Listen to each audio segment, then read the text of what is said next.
Welcome to the Don't Pick the Scab podcast with the premise of connecting men over 40 with the tools and community to thrive in their divorce recovery either before, during, or after a divorce. Welcome everybody out there to Don't Pick the Scab podcast episode 47. We have Dr. Etel Leit to the show. In addition to her doctorate in psychology, her special powers are helping clients with communication, self-expression, and relationships for over 20 years, but she doesn't look that old. She's a professor and a mentor. She owns a Shine, a parenting center in Beverly Hills. I want to talk about that too. And she has a couple of bestseller books. We're going to talk about that also. And she says her books are her babies. You know, that's pretty simple to have babies like that. Pretty nice. We're going to center on two things with Dr. Leit, what I call anti-codependency, and then discuss one of my favorite topics, co-parenting. Tell us a bit about your journey to this moment, and I have a few questions for you. But let's start with the brush with death. That's interesting. First of all, thank you so much for having me, David. Your sense of humor and your story inspires me to sit here and be interviewed by you. This is unbelievable. Can we repeat it so new listeners will know that you're actually a dentist? Hey, there you go. Yes, we have to mention it. Unbelievable. I'm inspired. All right. Let's start with codependency. My guys, they're divorced, they're over 40, or they're going through a divorce. So they've been dependent on this spouse forever. They've been married 15, 20 years. Then all of a sudden that dependency breaks. How should they handle that? And what are some of the things they can do? Yeah, great question. And you really dove in. Boom. So first I want to start with... yeah, boom. Heck yeah, we ain't messing around here. Divorce is a loss. Divorce is a loss. And usually when we go through any loss, and I'm going to kind of like review a few loss that we can have in our lives, this is uncomfortable. It's uncomfortable because whatever we knew before, the way that we went on our life is no longer exist. And it feels like literally somebody opened a big hole in the, and you dive in. So not only a loss in a relationship, it could be a loss of a person, loss of health, loss of money, loss of career. Any loss brings into the, wow, can I really stand by myself? Can I do it alone now? And then you go into the grief, which is very, very, very natural. So when people experience this grief and this feeling of heaviness and this feeling of sometimes you can't even breathe, right, David? Like I know that many, people who went through going to divorce, sometimes they can't even breathe. And of course, everybody knows the D diet, which is the divorce diet too. You feel that you cannot function by yourself because everything that was your reality before is gone, including the person that you handled your life with, a person that you slept in bed with or in the living room sometimes, and had your family, brought money, did home, house, children, and so forth. So the illusion at first is, I can't do it by myself. I can't do it by myself. And beginning of recovery, beginning of healing is actually learning, who am I? And if I can do it by myself or not. Adjusting, like that better? You adjust. All right, there we go. Yes, much better. Right. So you adjust. All right. Funny, like I adjusted with my AirPods, you adjust your new life, but sometimes it feels really, really scary. And some people live with this codependency on the relationship. Now, there is the healthy dependency and there is the codependency. When you are trapped in the cycle of another person. How many people came to my clinic and they said, oh my God, I really want to get divorced and I can't live with this person anymore. And the way that they talk to me, and the way they treat me, and the way that, and then once they're divorced or separated, they actually, in a very funny way, they crave this because now what? Who am I without this, cycle? And they're like, wow. And then they, operate from this, I would call it the drama and the chaos by texting, by phone calls, by micromanaging, and we go through the cycle and again, because the bottom line is, I don't believe that I can do it by myself. So I need to, another person, like, let's do it together. What about self-care? That's one thing that Rachel and I talk about a lot on the divorce level. Um, a lot of people don't center on that at all, especially when you have kids. It's kind of like when the plane's going down, you put your mask on first, because you're going to pass out. You can't save your kids. So what about that? Wow, I can tell you so much about it. So, when a couple meet in the beginning, right, they really put each other, the relationship, I would say, they put the relationship on a pedestal. The man feels a king and the woman feels a queen. I'm really talking a lot in my conversation about a queen and a king, because I truly, truly believe that this is the essence of relationship. Instead of going and looking what's not, go look for what is there, and then you make the other person feel really existing in the relationship. You see and you look for the good things in the relationship. And that's the beauty. But slowly, slowly, life comes in, kids come in. And guess what? As I told you, I'm a parenting consultant for many years. People parent differently. Wow, who knew? Not only your neighbor parent differently than you do, not only your aunt parent differently than you do, but also a mom and a dad parents differently. So I'll give you like a little bit. I know that men love that, right? We all have right brain and left brain, right? Did you hear about that, David? Right? So Yep. people are prone for solutions more from right or left brain. So for example, anyone that is creative is more of a right brain. For example, artists, writers, musicians, dancers, all prone to right brain. Everything that has to do with logic, money, statistics is left brain. And what happens when we have a mom and a dad in the household? Sometimes the solutions that each one of them will find are prone to right or left brain, right? So here we have a baby's crying, and now we have two solutions to this crying. So instead of going into you're right and you're wrong and you should do that and you should put him to sleep at 7 and you should wait and you should cuddle him, the should have, which brings a lot of issues in the house.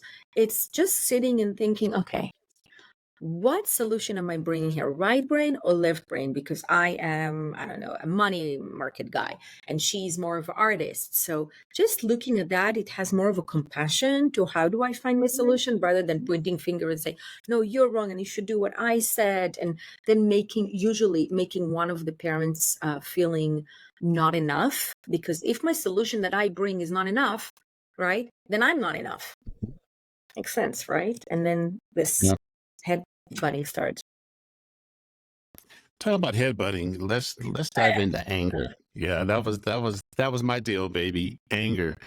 How can men table that anger or redistribute or move it someplace else? Because we're more we are more geared toward not showing emotions. Keep it bottled up and then it blows up. Yeah. What can a man do to control that anger and that confusion? Yeah, that's a question that many women also ask, or many men ask about women. So let's go way in history. Are you ready to come with me on an adventure, David? There Okay, we go. Yeah. there we go. So we are humans, and I'll say we are monkeys. We're humans. 4,000 or 5,000 years ago, we used to hunt, right? And when a man used to go hunt, by the way, ladies, that's why a man loves to chase a woman. There is the hunting. I'm a very like a feminine role and a masculine role in my practice. I know it's not about man and a woman. It's a feminine role, a masculine role. And when a man goes to hunt, wow, this is the pride. He comes to the tribe, shows his, whatever he hunted, like the deer or, and he feels really, really proud, right? And what happens to the woman when a man comes with a hunting? What does a man want when he comes with his hunting to the woman? Immediately, David, what does he want? He wants praises. Oh my God, you did it by yourself. Oh my God, that's unbelievable. This is the competition also that men have, right? They are going to hunt the bigger hunt, and the more manly I am. But let's say that we are hunting, men are hunting, and it's nighttime. It's really, really dark outside, no moonlight, and they hear big thumps of an animal. Could be a big bear or lion. And it says to the brain, it says to the primal brain, to the amygdala, there is dangers outside. right? It's dark, you hear a big animal. What is the reaction of the brain? And there are 4 ways. And when you understand that, it's the one step before the anger. So different people react differently, sometimes in 2 ways. Okay. Also women do, but mainly, and also men. So I call it, I'm sure you heard it, the fight or flight, right? Correct. I'm adding to it freeze or fawn. And this is what we learn as children to react when we are afraid. So the first one is fight. Like you see the animal, what do? You kill the animal because you know behind you there is like the kids and the babies and the women. So you're gonna kill the animal. So it's not going to protect the right. That's the fight. The other one is flight. The animal is too big. You're not going to kill a huge big bear. So what do? You run away. You run. And some children, when they run away, they actually go to the room and put a blanket over their head, right? Or run outside or run to the neighbor, to grandma. So we have the fight, we have the flight. The third one is a freeze, which actually many people say to do with animals. You just freeze. Many kids just freeze.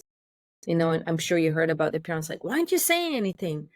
The child cannot actually say anything. They're freezing. The fear is so intense that you freeze. And that also in relationships. And the last one, the last F, that's the F words, is a fawn. F-A-W-N. Fawn means people pleasing. So as children, we organize the room, we bring straight A's, we tell the mom, yes, I'm sorry, I'm not going to do it again. That's the fawning.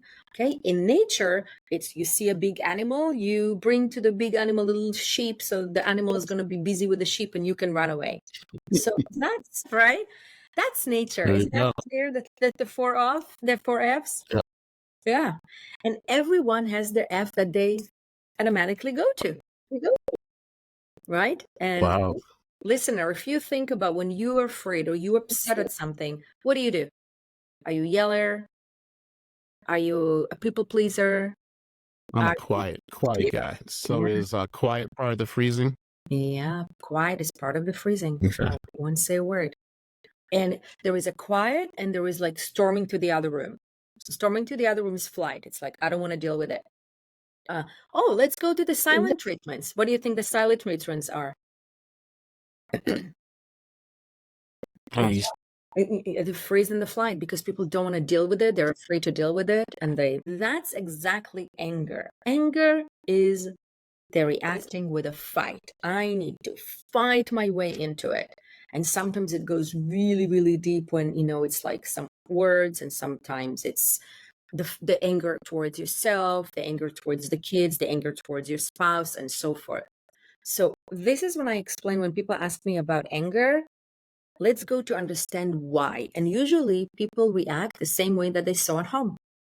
If they saw a dad that is fighting, probably they will either fight or freeze. It's either the same way or the opposite. If they saw a mom that is like, oh my God, I'm going to break you, I'm going to cook, you don't have to, or a dad that is trying to please the woman, that's what they're going to. So when you understand that, it's not about, God, I'm such a horrible man, and I was yelling again, I was fighting again, I was angry again. It's about, wow, what did I learn? What did I learn when I was young from my parents? When I go to hunt, what is my first reaction when I see a big, huge bear or lion? Isn't that much better than to just put yourself down about feeling angry, right? Yeah, definitely. Wow. Let's shift gears to kiddos. Yes. Bam. Yes. I think co-parenting in divorce or divorcing is almost not even correct, because when it's contentious, most of the time it's two people parenting separately. And that's kind of what happened to me. And we got through it. My kids are grown and they're gone and they're reasonably okay. But there's so many facets of co-parenting, and when it's contentious, it's really, really, really bad. Yeah. And they say, because in Colorado, you have to go to a class when you get a divorce, and it's a co-parenting class. And it's a 1959 civil defense, don't use the kids as pawns. I mean, it's a horrible film, about 45 minutes that you have to go to. And it's pretty much common sense, but so many parents, men and women, use the kids as pawns. What's Yeah. When you feel, are you David, right? When a person who's yeah, getting through divorce, you generally okay. you generally, listeners who are getting through divorce or divorcing, feel that they lose control, right? Because in a way, getting divorced is losing control. All of a sudden, the decisions, your life, your kids' decision, your home, you lose control. Remember, I talked about losing control and grief. Some people want to like literally hold on to something. What can I control? Right? How can I control it? When there is chaos outside, the illusion is I'm going to organize it inside, but it's just an illusion because it's just what the brain does. And some people, unfortunately, use their kids as you call it, the pawn, as a weapon even against each other, because I'm going to punish one in order to show you, right? And I can tell you my story. Yeah. This is how my book started. I was born to a family of 6 children. I am the eldest, and my parents loved each other. They were crazy about each other. They were crazy about each other. Like literally, it was the chaos, the craziness, the name it. When they're in love, the entire street knew that they were in love. You know, my dad used to sing songs to my mom. She used to cook for him. It was amazing. But when my dad and my mom had their fights, the entire city knew about that. It was unbearable. And when they got divorced, when I was 14, my youngest brother was 3 months old, I was really, really happy.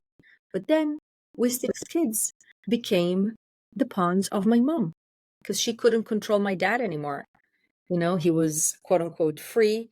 Back in the time, there was not like today 50-50. Usually the women took most of the time with the kids. And Correct. the way to punish him that he left her, because they actually left her for a younger woman, was to use as the weapon. And it was really to the extreme. Today, it's a little bit less because of the family court, but we were not allowed to even see my dad or talk to my dad for periods of time. And today, my dad is my best friend. He is absolutely my best friend. And I'm so happy that I could make the choices. But some parents use to their favor the benefit that their children cannot make choices. And this is a red alert, because you don't know what you're going to do to the kids when they're older. These kids are going to carry on their shoulders all the baggages that you are putting in them right now. So rule number one, are you ready, listeners?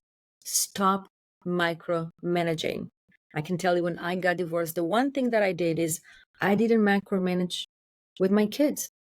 Yes, they're 2 households, and how beautiful that they're 2 households. They could experience things with him and things with me. We had a few things that we agreed on, and that was something that is, but not a lot, because I didn't want to go into this nitpicking. When you go into nitpicking, it's only your desire to control. So from here, I'm going to bring some props. I have 2 props here, which every divorced man should have, and a woman, right? So the first one, can you tell the listeners who do not see me? It is a magnifying glass. Exactly. It's a glass. And the second prop is a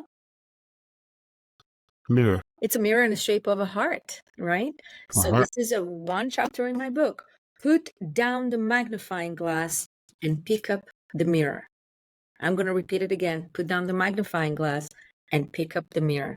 When you use the magnifying glass to nitpick somebody, to micromanage another relationship, to make it so hard for someone else, just put it down, pick up the mirror, and start be honest about your life. Use a coach, a therapist, someone that will walk you in, because like you walked many men, so they can walk you and be accountable. But the more you're going to look at yourself and what you're doing in a very loving way, nothing that I said it to self-load, to say that you're bad, the less anxiety you will have about the other person.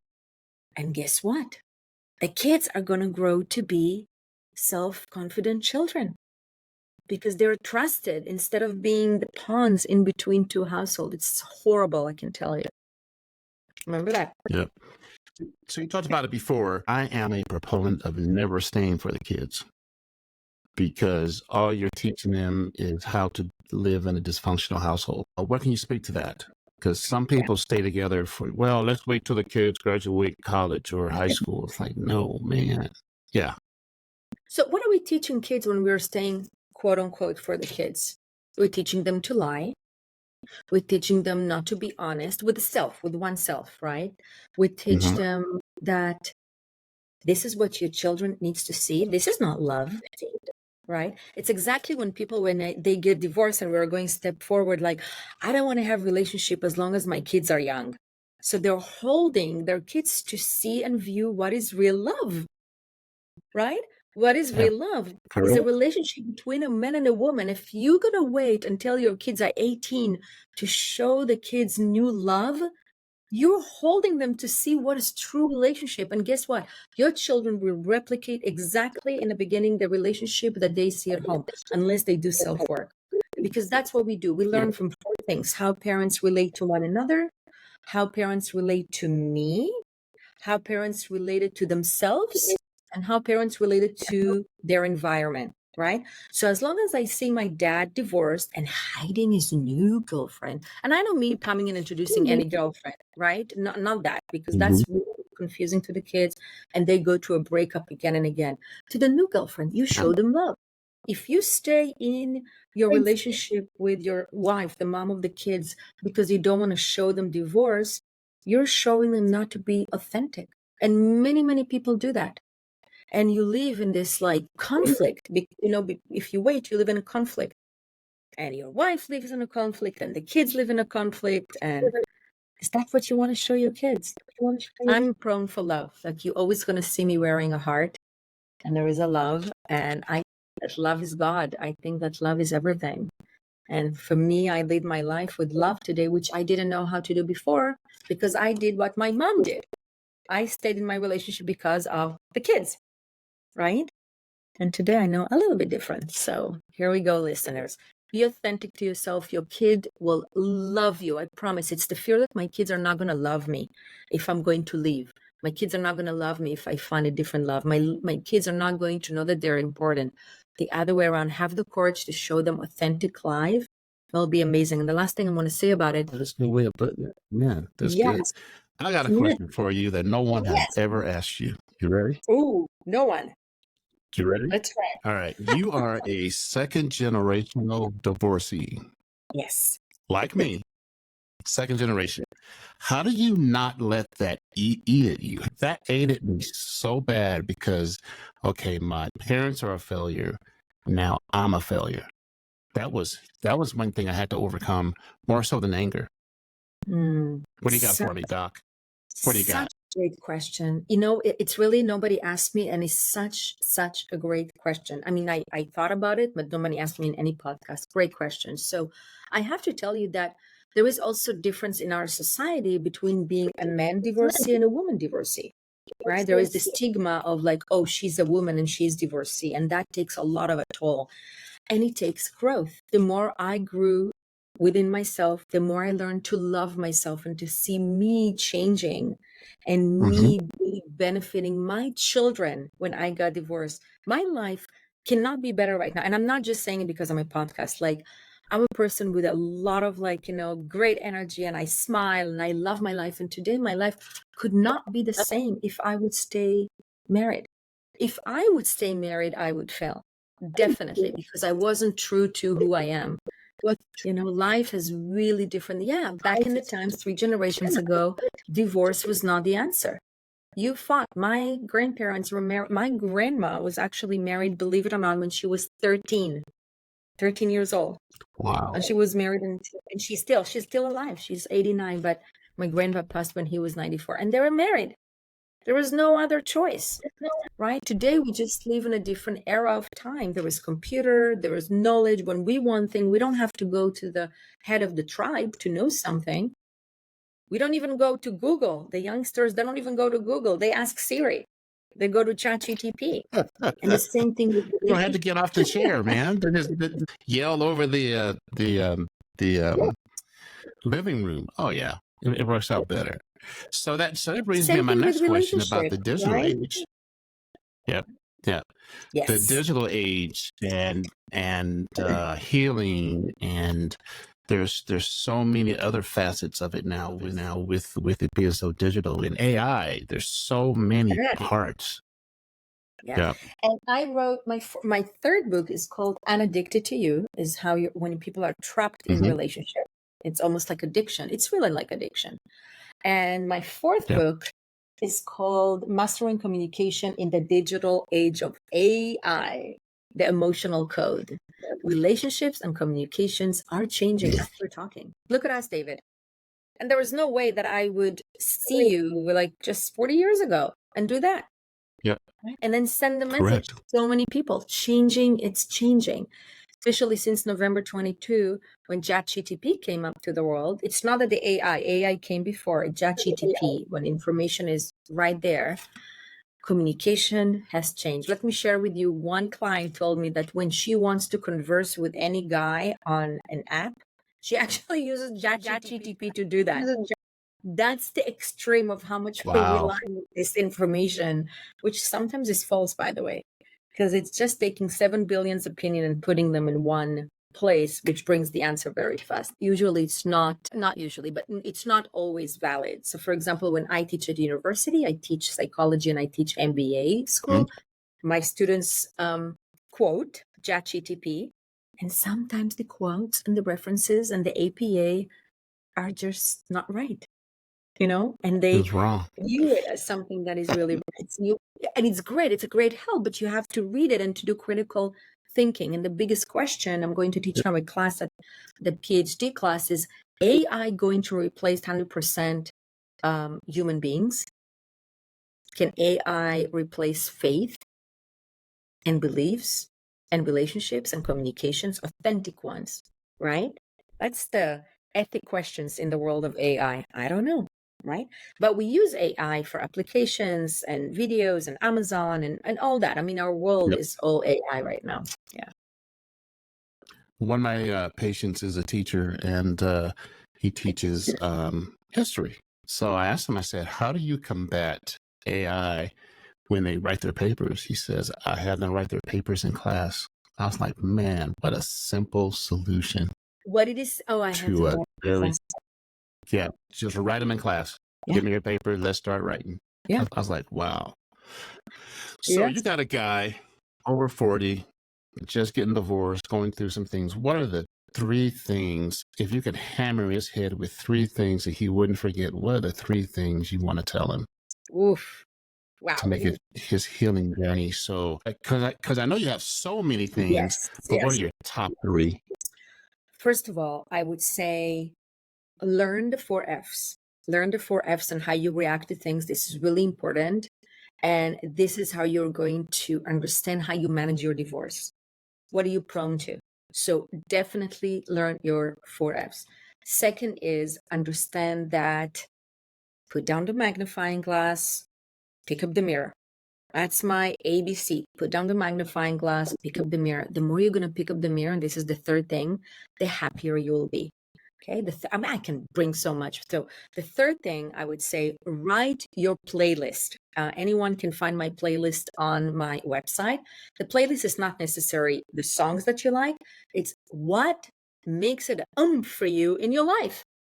Many people that get it off, relationship, they don't even know what's their hobbies or what they like and they don't like. They're so used to living a stagnant life and with this routine that they don't even know. What do you like? Like you said that you do pickleball, right?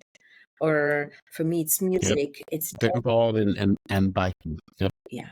But after you write it, because many people would say traveling and music and dancing, now go choose 3 and do them. In the next few months, you have to do them. And that's a contract between you and yourself. You have to do that. I remember after I got divorced, one of the things that I love the most is traveling. So I traveled by myself and I realized and I learned about so much. So write your playlist and do the first amazing 3 things just to yourself, and you'll discover so much about yourself. It's going to open up this side that is like a child that you missed, a side that is happy, a side that is curious. For me, curiosity is really important in healing, because if you take fear into curiosity, oh my God, you will win. So instead of like, what's going to happen with the kids? What's going to happen in court? What's going to happen? I'm curious. Yep. I'm really curious. I'll make yourself alive. Yeah. I think I said more than 3. So we got 3 things. So we got the 4 F's, we got the mirror and the magnifying glass, and we have, oh man, I just dropped it. Curiosity. It's coming. Here we go.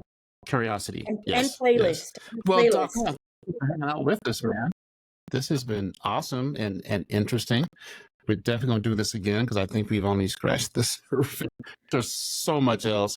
And what I'm going to do is I want to have all your contact information and your books at the bottom of the show notes. Thank you. And any parting words? And we'll hang out afterwards. But any parting words for my peeps, for my men? No, it's a big wave.